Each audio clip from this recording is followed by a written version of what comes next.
Thanks so much for joining us for this week's Dragonblade Authors Unplugged.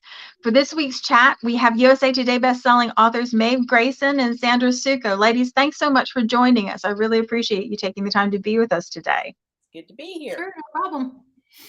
And we also had another release by Laura Landon this week. It's the first book in the Men in Valor series. It's A Love for All Time, so we can talk a little bit about that one too as well. She wasn't able to be with us right now, but we'll include that one in the chat as well. So Maeve, your book is Winning Her Highland Warrior, Yes. and it's the third book in the Time to Love a Highlander series. Yes, it is. Right? Yes, it is. I love this. I love the setup for this series. Like, what's better than getting yanked back in time by a Highlander? Absolutely. I love the covers. I happened to look at them the other day, and they're really cool. Oh, Yeah. man. Laura Albert did fantastic with the covers. Yeah. And with this one especially, she absolutely nailed the heroine. I mean, because I knew what Seisha looked like in my head. But when I saw that cover, she was looking back at me. And that I love it when that happens. Give me chills, you know. So. But yeah, Seisha, she's a 21st century. She's a tough lady because she had a rough upbringing. You know, she went through a string of foster homes. She even lived on the streets for a while with her best friend, who she now considers her sister. And but she made it through, and it made her stronger. And she kept fighting, kept pushing, and so now she's a microbiologist.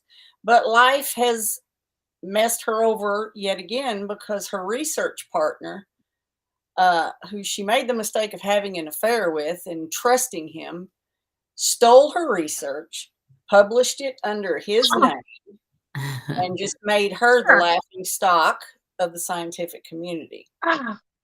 So now all her funding's gone and all of her equipment has been locked away, but she is determined she's going to finish her research and she's going to show everybody that he lied and he didn't know.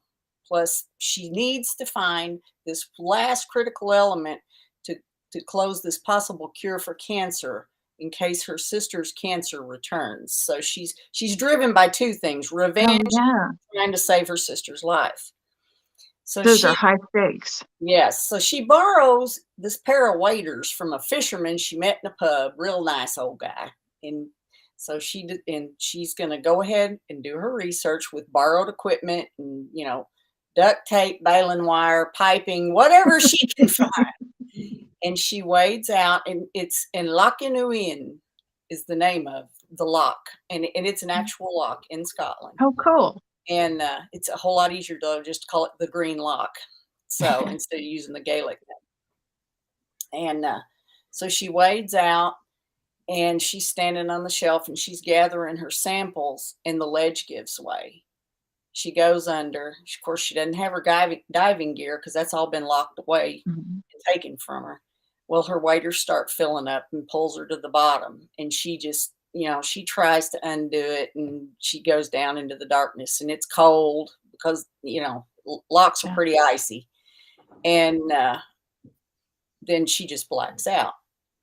Well, when she wakes up, somebody's beating her on the back, and she figures it's Brianna because Brianna had tied a rope around her waist to yank her back out if something was to happen.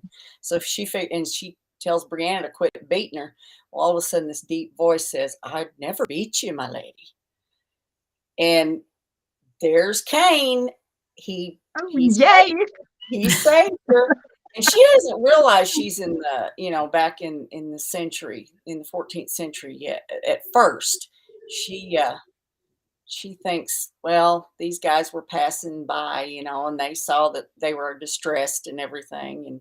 But she can't find Brianna. And then she starts noticing that things about the landscape that should be there are not. And so, you know, as the story goes on, she realizes what's happened. Kane, of course, he is the alpha male warrior. As a matter of fact, he is Robert the Bruce's most trusted guard and warrior, and he's got a group of four of his team, and they pretty much take care of her and take her in. You know, it's kind of like Seisha and the 5 Highlanders. You know, the Snow White, and But, the longer they're together, and of course, he's just taken with her. First, he kind of thinks she's magical because the lock just spit her up out into the air, and then she fell back down. But then common sense wins out, and he realizes she's the real thing, and that she was sent there to be with him. But he's just got to convince her of that, and that's how the story goes along. So. Too cool. I can imagine a microbiologist being thrown back in time would be a challenging thing. Absolutely. Well, not only that, I mean, the whole culture shock of the thing, Yes, and here she's, of course, now the waiters were so big. She's wearing her blue jeans and a t-shirt and a jacket, but she didn't have her phone or anything like that, so she can't prove that anything like a 21st century girl needs things, exactly. Like you can't brush your teeth, and anything, I would be having massive problems with that. Yes, and of course, Kane thinks she's the best smelling woman he has ever met. Even spit out of a lock? Yes, well, body lotions and deodorant and stuff stays on too long. So. and she, and at one point where she's trying to dry out by the fire, he keeps leaning closer so he can sniff her. And she looks at him. She says, "Stop sniffing me." Well, because it would be annoying. You have to admit, right? Exactly. So theirs is an interesting relationship as it grows and comes together. Now, in your book, do the ladies stay behind or do they come back forward? Well, in this one, Seisha finds a way back. She finds a way back to the future because she's determined to save her sister. Oh, that's interesting. And she's determined to get back, and she finds a way back. But then she realizes home isn't home anymore. The 21st century is not where she belongs. So then all she can do is hope and pray that she can somehow, because it's not a sure thing. It's a hit and miss. Yeah. And she hasn't quite gotten together all the is it the moon? Is it the lock? Well, right. I mean, that's the fascination with time travel anyway. There's no hard and fast rule for how and why and where. So when she discovers she never should have come back to the 21st century, then she's got to get back to Kane. Oh, and he's probably not going to be too happy with her for leaving in the first place. Yeah. So these are impossibly high stakes on both sides of the equation. Yes. That's we have to read and find out. Exactly. So Sandra, we get to go back and revisit the Storm Brothers for your book this week. Is that right? Yep. It's Touch of the Storm, book 5. The readers, fans of the series should be happy because everybody gets revisited. So everybody will have have a chance to catch up with their favorite. They are so I guess they're just normal for families. There's just issues throughout all of them. They don't get along until they do. Most of the time when they do get along, it's because they're ganging up on another member of the family, the whole thing. And there's a lot of, strong personality types, whether they're the guys or the girls. And so, that's how we're playing this game with this family. I love it when we get to see everybody again too, because you take the time and fall in love with somebody, and then you get to come back and revisit it. So I love it when you get towards the end of the series. Andrew, he was the first book. His arc is kind of moving through the series much more than everybody else's. Very cool. Very cool. Sandra, I don't know if Sandra froze up or not. Yep, there she is. She's coming back. There she goes. Yeah, see, it's got that little air on top. We are having, for those of you who are watching, we are having more than our fair share of technical difficulties this week. So just bear with us, and we'll hang in there until we get everybody included. So, that sounds like a huge fun. And then, is there one more book in the series, or is this after this one? I think it releases in May sometime. But the fun thing about this one was the heroine is the Storm family member of this particular book. And she doesn't do well with change. Everything's changing in her life. Her mom's getting ready to die. All of her cousins are marrying and having kids, and she feels like she's left behind because she's the youngest. So they're all pressuring her to get married. Find a guy, find a titled guy, get married. Get your life in order. That's not what she wants. She doesn't want a titled guy because she blames the aristocracy. Blah. Interested in the guy she really wants to hook. All of a sudden, his dad dies and he's an earl. So that puts her. She doesn't want him anymore after that, and the whole thing.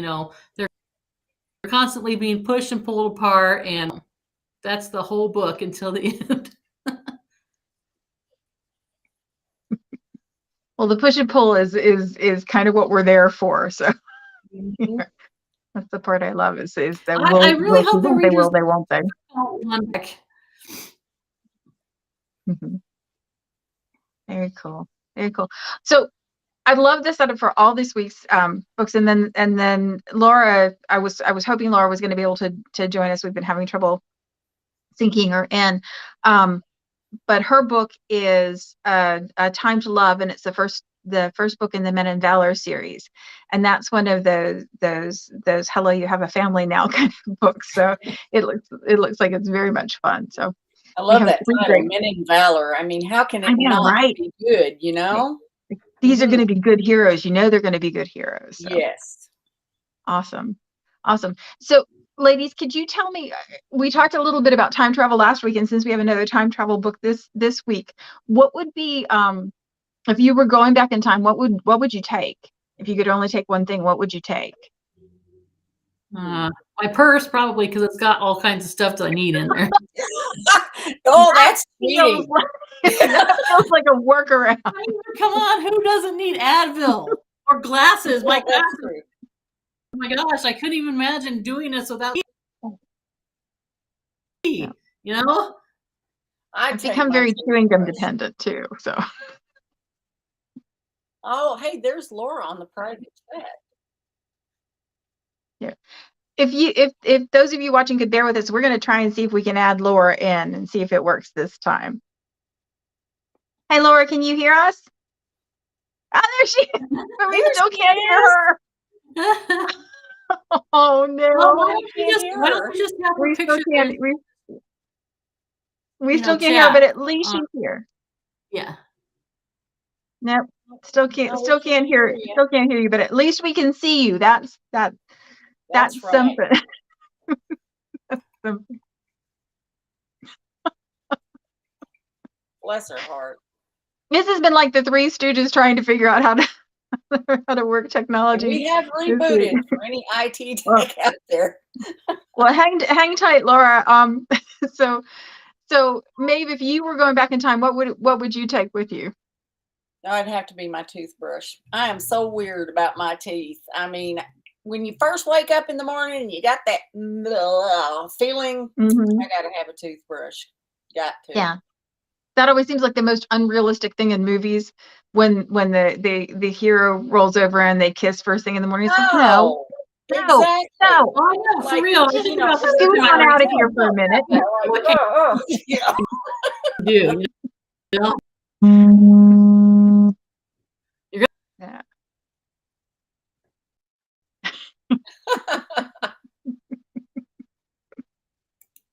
So Laura said a hunk of a man.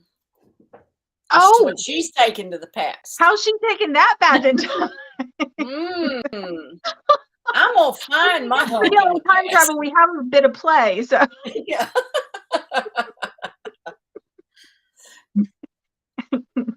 I mean, that would be an interesting plot. I mean, you go back to the past and you're with this guy, and then what happens if this guy decides, hey, man, this is really nice. I'm just going to leave you here. Have a nice life, And we have so many of those where she leaves one love in one time and goes back to another time and discovers another love. What if the love came with her? That would be that would be great too, And then have the triangle where they're Yeah. Kinda. And would it be easier or harder to make your way in a different time if you had a buddy with you? I know, it depends on the guy. Or a hunky buddy in Laura's case. I mean, how they deal with change, how, what kind of guy are they? It's like, it's like the equivalent of losing your luggage. How are they, if the guy doesn't handle If losing it was luggage, my husband, it wouldn't work. that might foreshadow yeah. everything. If it was my husband, it wouldn't work, because if it comes into his head, it is out his mouth. He has no filters.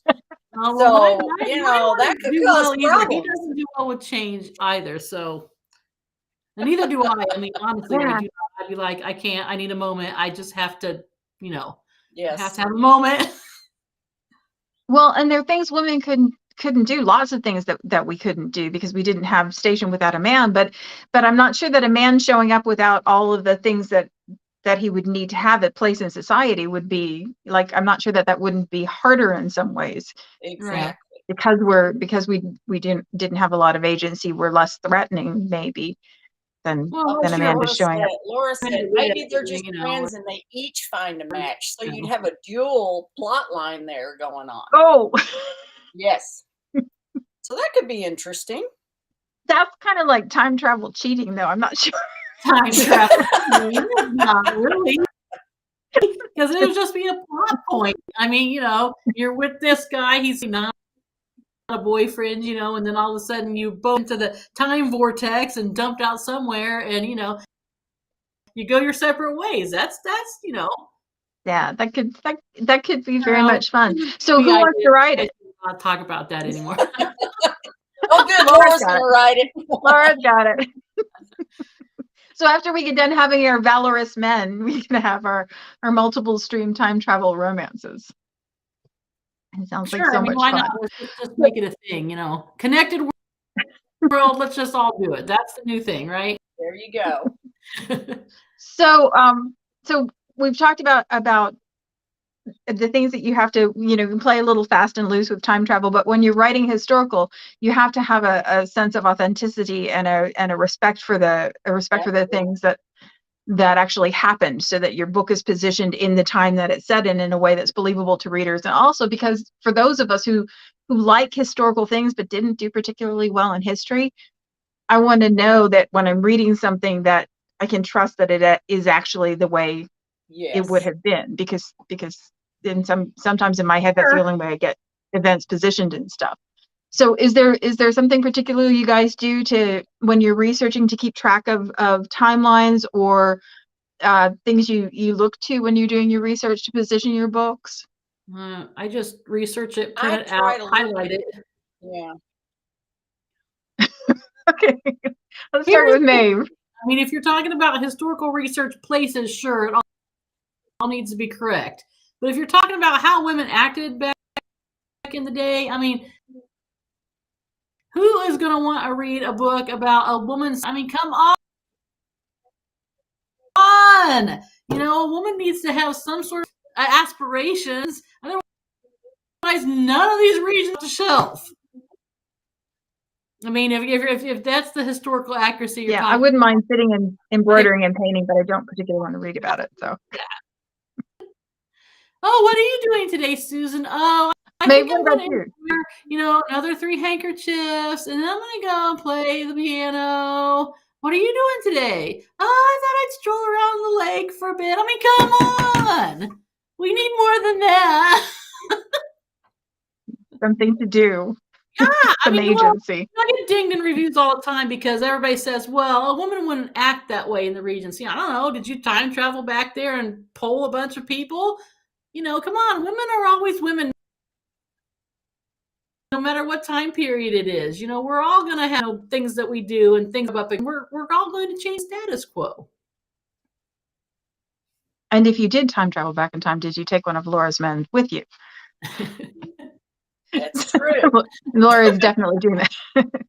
So Maeve, you said your books are set further back in time than I think the other authors today. Is there something that you do specifically to hold on to?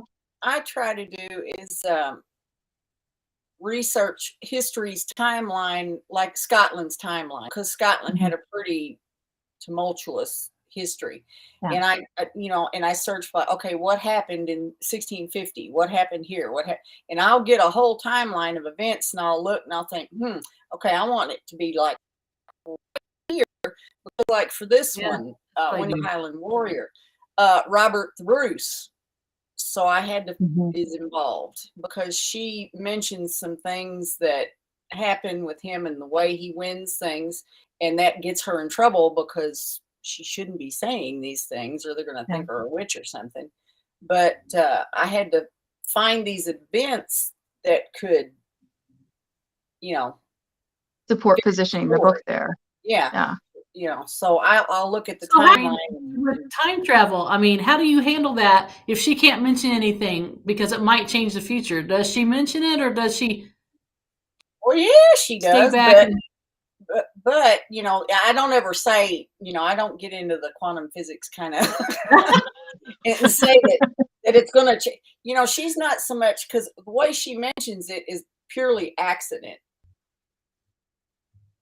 Okay, Laura wrote, she writes between 1830 and 1870, so she researches those years extensively. And they have sure it lights up. Yes. And the main thing that you've got to remember when you're even in the time travel, it's got to be believable. It's got to be something that would really happen. Yes, even whether you're making it up or not. Yeah, absolutely. I mean, that's why your characters have to have the correct motivation. Yes. Yeah. And the language is so, like Cain, he doesn't talk like Seisha talks because he's from the 14th century. So you have to really watch the terminology. And sometimes I'll have to look up a word like, well, did they use this word back then? And then they didn't. And then it's like, I need a synonym then that they did use. I think somebody was lamenting that in the Dragonblade group this past week. Big one. Yes. Yeah. So very cool. So I know that you guys are from all over the country, some places that are colder than others right now. Spring is coming, and I love to garden. Is there something that you guys look forward to doing now that we have time to be able to get out? Things are starting to warm up a little bit, and people are moving around more. Is there a hobby that you have, or something that you really like to spend your time on when you're not writing? Who are you gonna start with? Me? Yeah, go ahead. Oh, yeah, okay. My lilies are already coming up. They're about this high. Are they? And but there's a lot more of them than because I keep them in pots so the moles don't eat them. Because the moles will get to them, and you'll see the lily stop giving it. I can't get in front of it, giving it like this. A mole's under there eating the bulb. It's like a cartoon almost. Yeah, we have problems with rabbits. So anything that I plant out in the bed, rabbits are like, great, a buffet. Yeah. And so I put them in pots. Well, now they're coming up, but I'm gonna have to separate them and get more pots. My husband is just thrilled with that.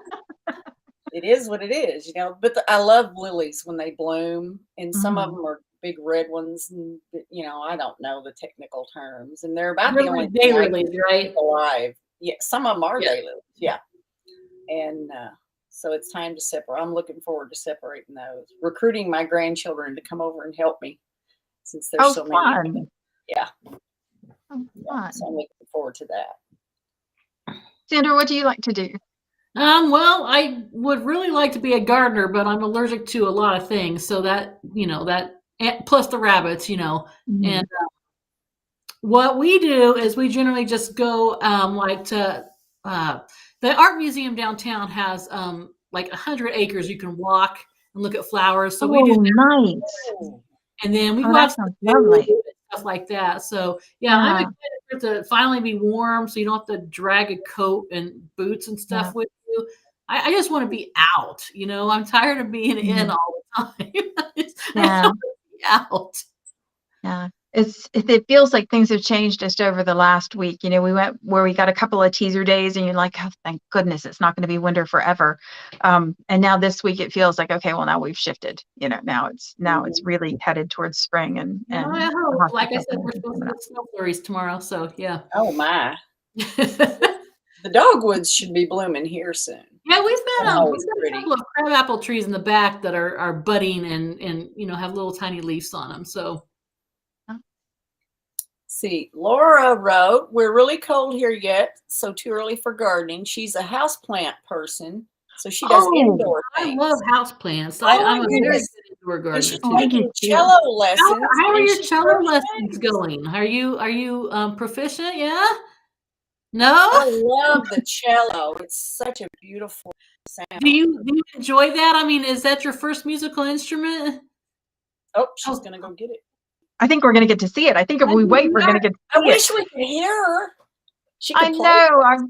I hate that. I appreciate everybody being patient with us, and I especially appreciate Maeve translating because there we go. Oh, beautiful. Oh, it's so beautiful. Oh, it's beautiful. Oh. Yes, and it's such a rich sound. Yeah, it's a great sound. Yes, I love it. Awesome. I like the piano guys, the cello. I did too. Yeah.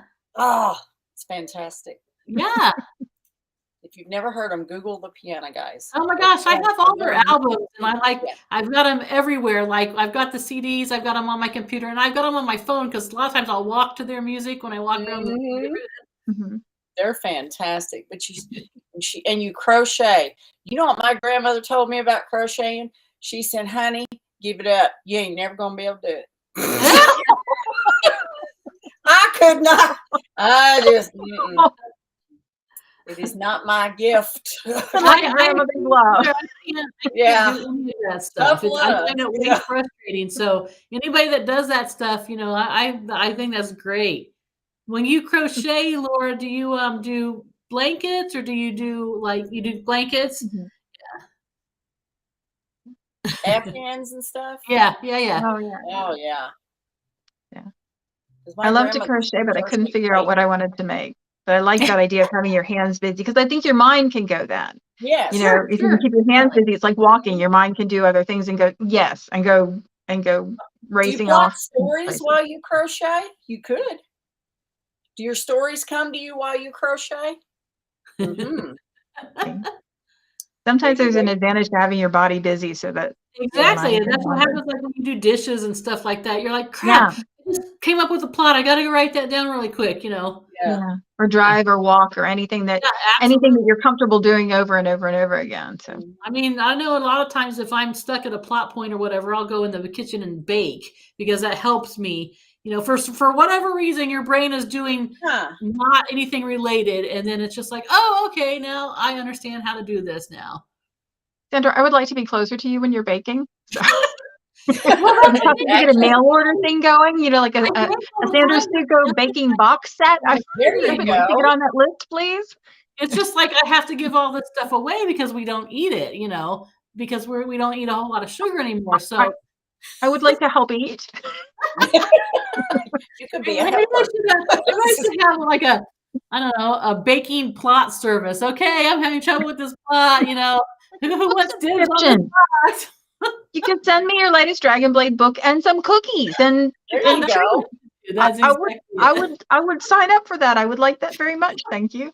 You know that 2:00 dash down to the kitchen, hoping that there's something there that I know there's nothing there. I know there's nothing there, but it doesn't stop me from digging around looking for something. Well, Laura, if you like to do your Afghans so much, maybe you can donate them to women's shelters and stuff like that. Oh, there's a good idea. Yeah, that's a very good idea. I mean, that's a very good idea. I would love that stuff, probably. Well, and it's being wrapped up in something that somebody made with love is a good feeling. Exactly. Yeah. That's a good feeling. Ladies, this was great. Thank you so much for taking the time to talk to us today. I'm so sorry that we've had technical difficulties, but I appreciate everybody hanging there with us and being flexible. And I really appreciate all of you taking the time to be here. I'm going to pop the links to the books in the comments. You want to get them now. Dragonblade books are their very best deal. pre-order and release day, so you want to make sure you grab them while you can. They're perfect for your weekend reading this week. You can have Men of Valor. You can have a family that doesn't always get along, but but loves fiercely, and you can go back in time with a microbiologist and a Highlander. So it's like there are all kinds of fantastic places to go this weekend. I'll make sure I put the links in the comments so you can get them if you don't have them already. And we'll see everybody back here same time next week. Thanks so much, ladies. I really appreciate it.